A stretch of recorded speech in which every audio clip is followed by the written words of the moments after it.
മലയാള സിനിമയിൽ ഇങ്ങനത്തെ വയലൻസ് ഇതുവരെ ഇറങ്ങിയിട്ടില്ല. ഞാൻ നേരത്തെ പറഞ്ഞിട്ടുണ്ടാവും പ്രമോഷൻ്റെ ഭാഗമായിട്ട് ഈ സിനിമ കൺസീവ് ചെയ്ത സമയത്ത് പറഞ്ഞത് ഒരു വയലന്റ് ആക്ഷൻ മൂവിയായിരുന്നു. ബട്ട് എല്ലാവർക്കും കാണാൻ പറ്റുന്ന സിനിമയാണ്. ഡെഫിനറ്റ്ലി A സർട്ടിഫിക്കറ്റ് വരുമ്പോൾ ഉണ്ടാവുന്ന ഈ ഡൗട്ടുകളൊക്കെ ഉണ്ടാവും. ബട്ട് ഒരു തിയേറ്ററിൽ കണ്ടിട്ടുണ്ട്. നിങ്ങൾ സിനിമ തിയേറ്ററിൽ കാണേണ്ട ചില രീതിയുണ്ട്. നമ്മൾ അതുകൊണ്ട് തന്നെയാണ് KGF ഒക്കെ ഒരിക്കപ്പോൾ ഞാൻ കേൾക്കുന്നുണ്ടായിരുന്നു മലയാളത്തിൽ ഇത്രയും സിനിമകൾ വരുമില്ലെന്ന്. അപ്പോൾ എനിക്കും ഒരു ആഗ്രഹം ഉണ്ടായിരുന്നു. അപ്പോൾ KGF റേഡിയോ സ്റ്റേഷൻ തന്നെ കൊണ്ടുവന്നു. ഹനീഫിനെ നമുക്ക് ബെസ്റ്റ് മൂവിയാണ്. പിന്നെ ഈ സിനിമയുടെ ഐ തിങ്ക് എനിക്ക് ഇങ്ങനത്തെ ഒരു സിനിമ ചെയ്യാൻ പറ്റിയതിൽ മെയിൻ റീസൺ ഷെരീഫിനെ പോലെ ഒരു പ്രൊഡ്യൂസർ വന്നപ്പോൾ കംപ്ലീറ്റ്ലി ബാക്ക് ചെയ്യാം. ഒരു പ്രൊജക്റ്റിനെ വലിയ സിനിമ മലയാളത്തിൽ വലിയ സിനിമകൾ വരണമെന്ന് ആഗ്രഹിച്ചു. അതേപോലെ ഒരു A സർട്ടിഫിക്കറ്റ് സിനിമ എന്ന് പറഞ്ഞിട്ട് പിന്നോട്ട് പോയി. ആ സിനിമയുടെ കൊമേഴ്ഷ്യൽ എലിമെൻറ്റ് എന്താണെന്ന് മനസ്സിലാക്കി യൂത്തിന് വേണ്ടിയിട്ടും ഫാമിലീസിന് വേണ്ടി എല്ലാവർക്കും ഒരേപോലെ എൻജോയ് ചെയ്യാൻ പറ്റുന്ന ഒരു കിണ്ണം കച്ച് ആക്ഷൻ.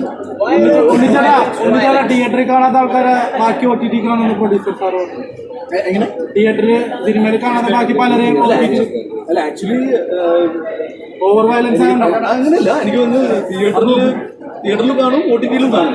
പിന്നെ ഇതിന്റെ കുറച്ച് എക്സ്റ്റെൻഡഡ് കട്ട് ഡെഫിനറ്റ്ലി OTT-യിലാണ് വരാം. നമുക്ക് അറിയാം സിനിമ 2 തവണ സെൻസർ ചെയ്യപ്പെട്ടിട്ടുണ്ടായിരുന്നു. എത്ര മിനിറ്റോളം കട്ട് ചെയ്ത് പോയിട്ടുണ്ടാവും?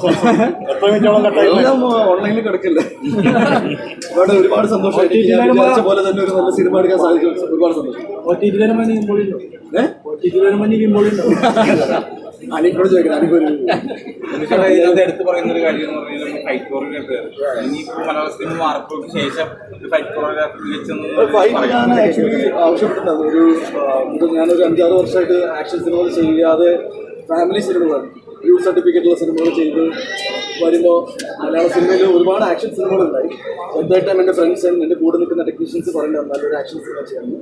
ബട്ട് ഞാൻ ചെയ്യുമ്പോൾ എനിക്ക് ഒരു ബെഞ്ച് മാർക്ക് സിനിമ ചെയ്യണമെന്നുണ്ടായിരുന്നു. ഐ തിങ്ക് മാർക്ക് ഒരു ബെഞ്ച് മാർക്കാണ്. പിന്നെ മാർക്കിന് ശേഷം വരാൻ പോകുന്ന സിനിമകൾക്ക് അറ്റ്ലീസ്റ്റ് ആക്ഷൻ സിനിമകൾക്ക് ഇതിൻ്റെ മുകളിൽ നിങ്ങളൊക്കെ ചെയ്യേണ്ടി വരും. Which I am very happy.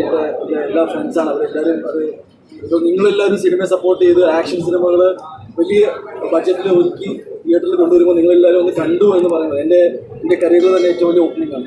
Like numbers ആണ് ആൾക്കാർ. അപ്പോൾ എനിക്ക് ഒരുപാട് സന്തോഷമുണ്ട്.